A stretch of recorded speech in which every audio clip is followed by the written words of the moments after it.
Hello! This is Reverend Don Lewis coming to you from beautiful Florida.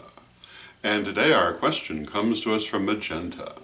And Magenta has this question. Magenta says that she has noticed that I get many questions about what to do in magic and how to do it, and that she has noticed that my answers tend to follow a certain pattern, which basically is play to your strengths but don't hurt anybody. And so her question is, other than harm, which for Correllian purposes is unprovoked or egregious damage, what else should you not do in magic? What are the worst things that you can do? And my answer to this is that in answering this, I cannot possibly tell you everything that could potentially come under this heading, particularly in this short format. But there are a number of things that I could point out that are particularly damaging as practices. The first one is practicing bad psychic hygiene.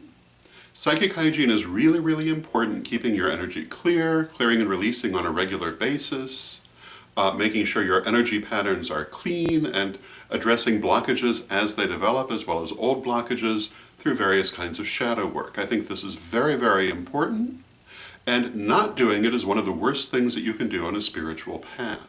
When you don't practice good psychic hygiene, all kinds of bad things can happen, including finding yourself very, very ungrounded, but also finding yourself really wrapped up in blockages, which, because you're on a spiritual path, your higher self is going to be trying really hard to bring to your attention. And if you're not dealing with them in one form or another, or at least trying to, then they're going to take the form of problems and mishaps, because the goal is to get you to see it.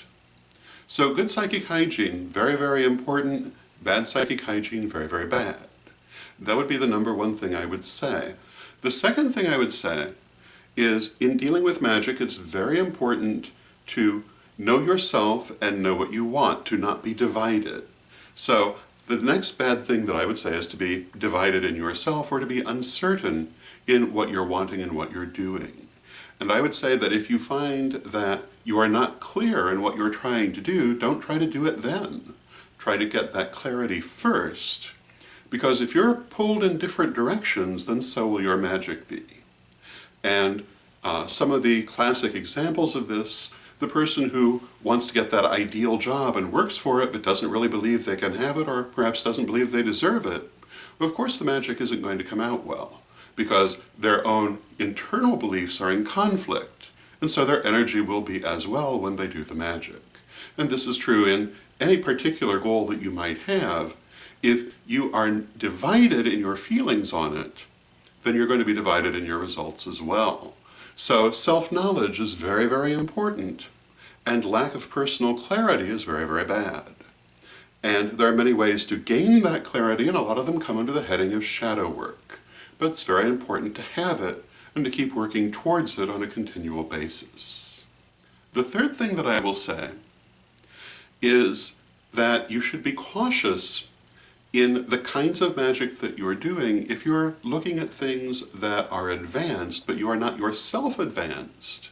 You should probably wait before you try them. Things like time magic, like working with probabilities, and various other forms of highly advanced magic you don't really want to get to without preparation. And there are a number of reasons for this, including the amount of energy they can take, and also the fact that it is possible to lose your place in reality by unraveling the threads of your understanding of reality.